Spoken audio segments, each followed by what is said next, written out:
Bueno, y la unidad 3, que se llama Escenarios de posconflicto y gestión de procesos psicosociales para asumir los retos de la paz en Colombia. Esta unidad, pues a mí me gustan las otras dos, pero esta es la que me parece más interesante,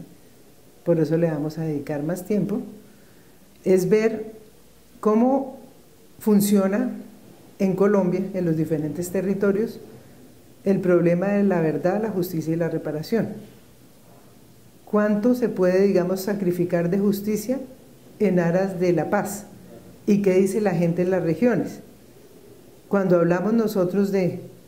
lo que se está produciendo en este momento, en términos de políticas públicas, uno se llena de esperanza, a pesar de los vacíos enormes que hay, pues de lo que está escrito en la ley y lo que se está haciendo pues en la realidad. Eso, digamos, nos hace pensar mucho a los psicólogos que si los funcionarios que están trabajando en la atención a víctimas, que están siendo, por ejemplo, en Bogotá, que estamos trabajando con la Alta Consejería para las Víctimas, la aplicación del PAPSIVI, que es el Programa de Atención a Víctimas del Conflicto, y los funcionarios no están, digamos, capacitados para entender la problemática porque no conocen el contexto, pues el reto de nosotros es cómo generar conciencia acerca de lo que significa lo psicosocial cuando hablamos de las dimensiones y el nivel de afectación pues, que comportan las prácticas de victimización. Es decir, no estamos hablando solo de daños materiales, de daños jurídicos, políticos, sino digamos de daños morales, de daños simbólicos, de daños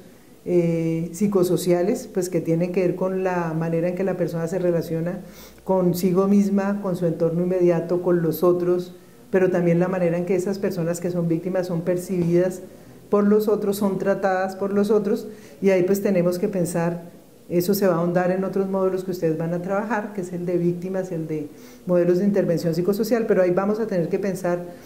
el concepto de víctima, la categoría de víctima, el problema de la reparación simbólica, cuando hablamos de lo simbólico, y el reconocimiento y el encuentro intersubjetivo con la alteridad, con la diferencia, qué significa, por ejemplo, la acción sin daño, el enfoque diferencial, qué pensamos nosotros cuando hablamos de garantías de no repetición y la importancia de ver eso, cómo se articula con la educación. Una de las apuestas pues, de este módulo es mostrarles a ustedes que no basta con trabajar con las víctimas y con las personas cercanas a las víctimas si nosotros no somos conscientes del tejido social del que también formamos parte y de la importancia de educar en derechos humanos a una sociedad profundamente polarizada, donde hablar de derechos humanos pareciera que es un problema de izquierda versus derecha y no un problema ético que implica a todos los ciudadanos para llegar a consensos éticos en torno a qué es justo y qué es injusto. El gran reto de la psicología para nosotros es ver nosotros como colombianos en un país donde se ha producido desde el arte, es decir, la dramaturgia, las artes plásticas, el cine, la escultura, acá hay una cantidad de producción literaria, etcétera, sobre la violencia, pero es como si nosotros ese bagaje de conocimiento y de producción sobre la violencia lo viéramos como si fuéramos ajenos a una realidad, como si el problema de víctimas y victimarios fuera algo que miramos desde la barrera, y en este momento, para pensar en el posconflicto, pensarse como parte de un tejido social implica ver cómo articulamos nuestro trabajo de psicólogos, las orientaciones emocionales que tenemos los colombianos en torno a la diferencia, como una posibilidad de educar en habilidades ciudadanas, en competencias ciudadanas, como la asertividad, la capacidad de escucha, la empatía y una cantidad de cosas pues, que implican la capacidad de participar en la transformación y en la apropiación de lo público. Este es un país donde la noción de lo público está por construir y eso implica, como diría un colega al que admiro mucho, Juan Felipe García, de los juristas más interesantes de la Javeriana, que trabaja en campo, él habla de la ampliación de la esfera colectiva del duelo, es decir, la ampliación de la esfera de lo público para que los colombianos reconozcamos que lo que ha pasado a ciertos grupos, a ciertos sectores, que son muchos, digamos, aquí ha habido genocidios, aquí ha habido etnocidios, aquí ha habido asesinatos selectivos, Y eso ha construido en la cabeza nuestra, en nuestro disco duro, un país que de alguna manera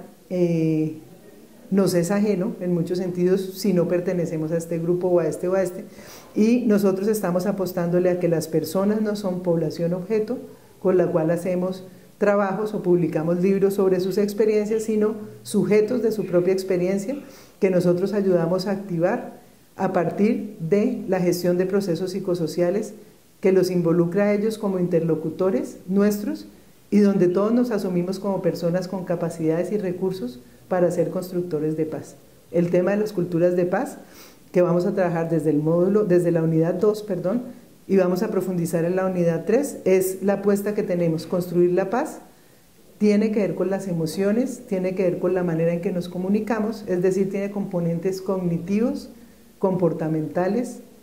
comunicativos y emocionales. Y nuestro trabajo en la transición hacia la paz implica reconocer la importancia de lo psicológico para generar sujetos empoderados desde la perspectiva de construcción de paz y el respeto a la diversidad y la diferencia.